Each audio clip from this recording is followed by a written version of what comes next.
Kim aytadi bilasizmi? Yetim deb otasi vafot etgan farzand, otasi vafot etgan bolaga yetim deyiladi. Lekin bulardan ham ko'ra bechoraroq bolalar bor, bilasizmi? Yo'q deb o'ylaysizmi? Yo'q, bor. Yetimdan ham ko'ra bechoraroqlar bor. Bular otasi vafot etmagan, lekin yetim qolganlar. Ularga ta'rif ham yo'q hattoki.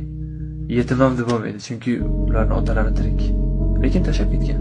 Ular yetimlardan ko'ra bechoraroqlar. Chunki otalari tirik, lekin yonida emas. Onalari ularni ham ota ham ona bo'lib o'stirishadi. Hech kimdan kam qilishmaydi. To'g'ri.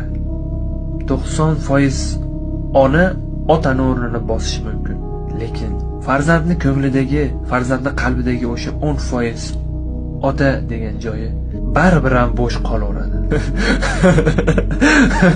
Qayerdan bilasan deyishingiz mumkin, chunki men o'shalardan biriman. Yo'q, nolimayman.